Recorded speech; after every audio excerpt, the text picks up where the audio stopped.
Hello pop-uppers, this is Cheche. Welcome to the Pop-Up Gallery. Here's another pop-up model video that you're gonna love to try. It's just very easy and can be done in simple folds. Keep watching!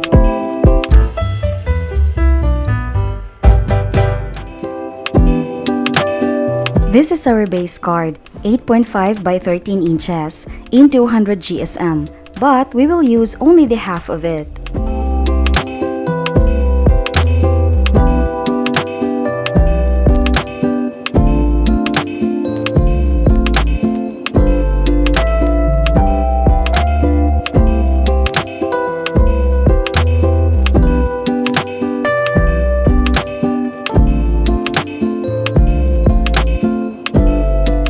Now let's make our first piece.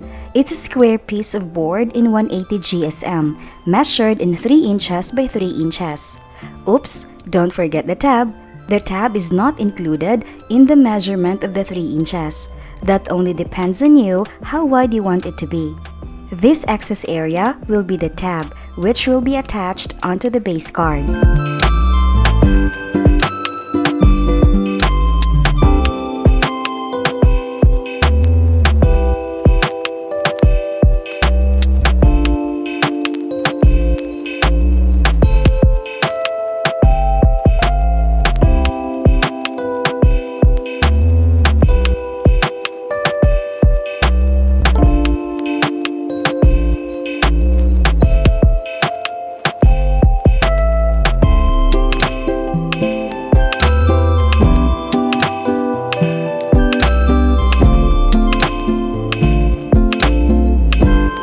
To find the right balance, fold this in the center.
Then, paste the square piece onto the base card by aligning it on the center fold of the card.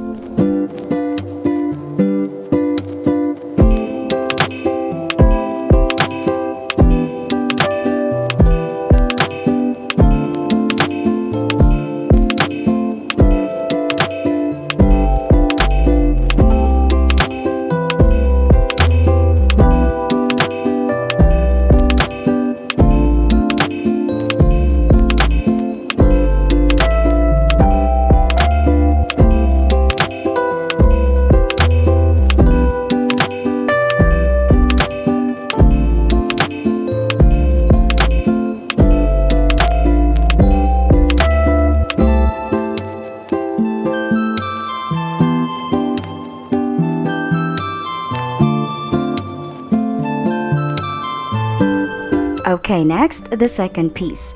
Another square piece but 2 inches by 2 inches, not including the tab.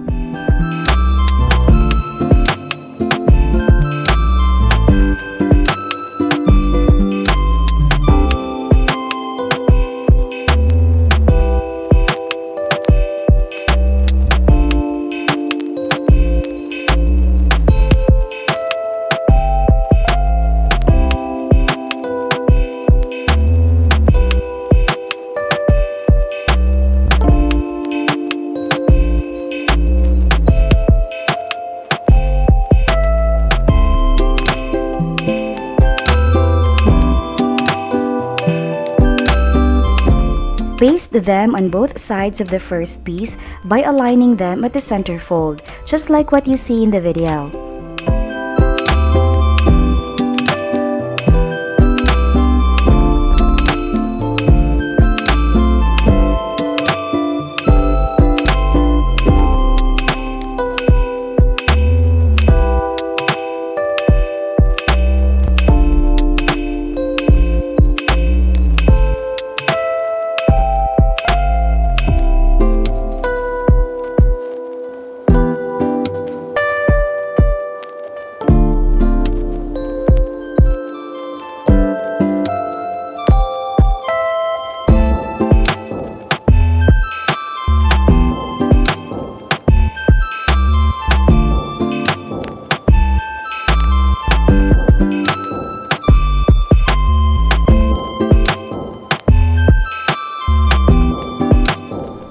Okay, it's done.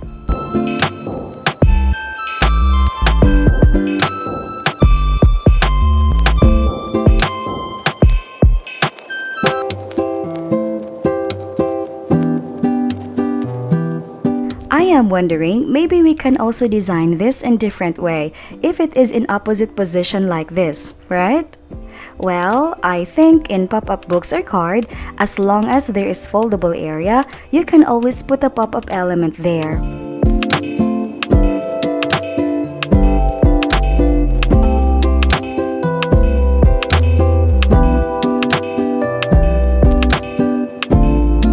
Okay, so it's time to put little tabs here so that we can attach our pop-up element.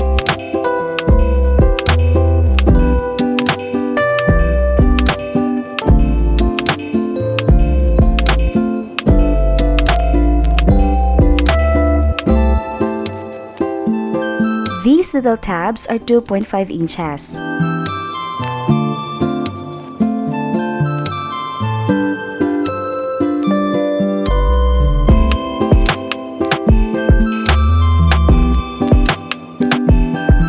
This is our pop-up element. These are frames. You can put photos in these frames or some sweet messages.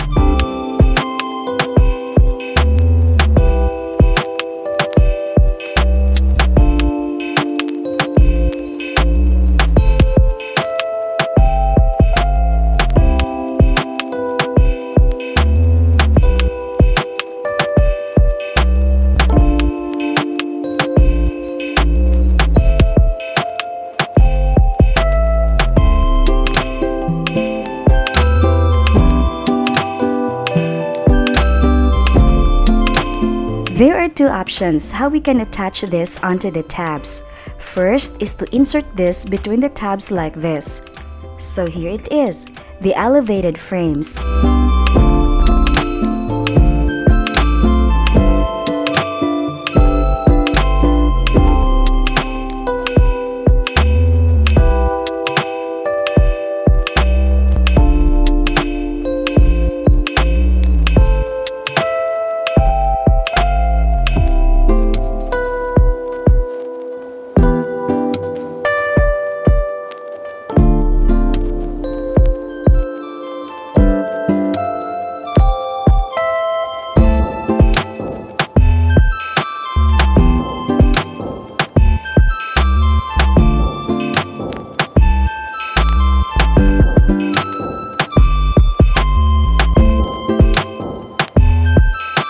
Let's detach it because I will show you the second way of how to attach it.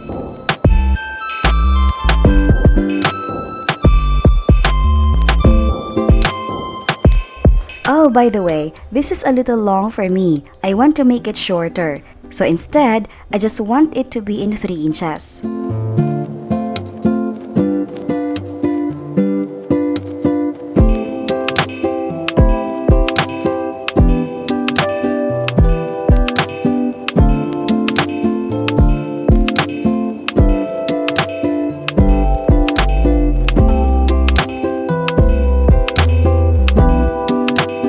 So this piece of paper, the frames, this is 3 inches by 8.5 inches.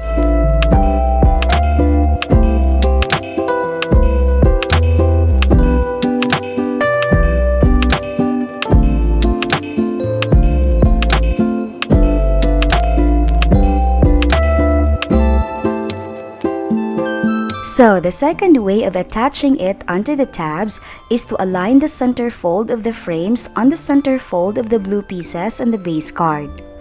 I recommend this way because you will never make mistake on this because the balance is on the alignment of the folds.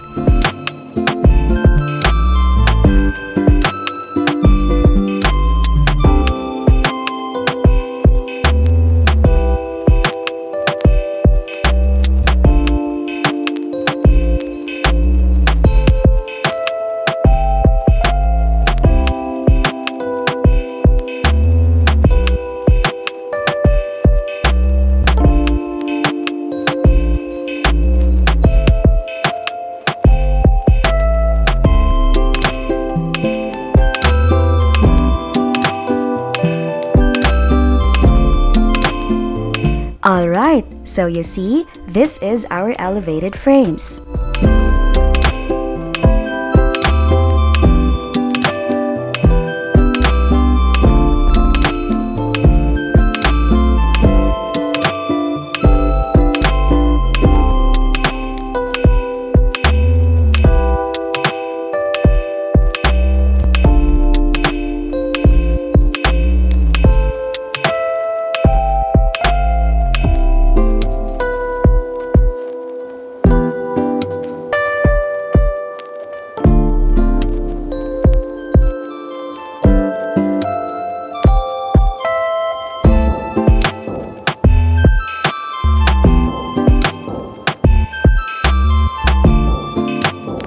We can also design it this way. I think this is also beautiful, right?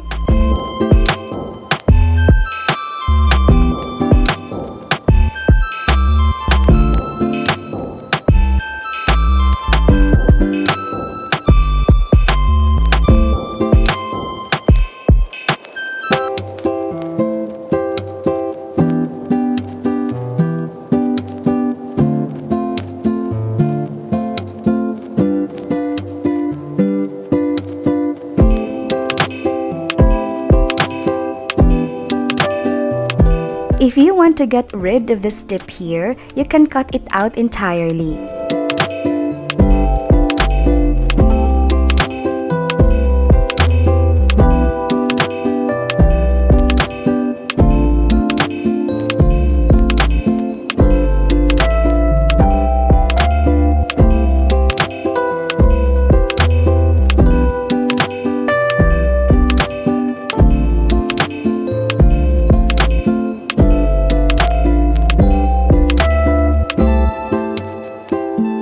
Okay, here it is.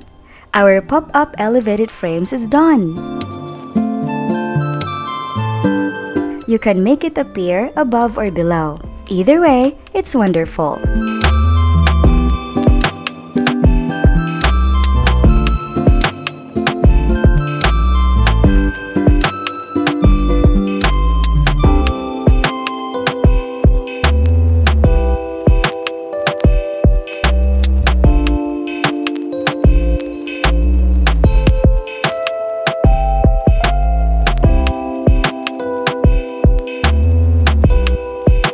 That's it, Pop-Uppers. Thank you very much. Thank you for watching and see you again next time. Have a great day. Bye!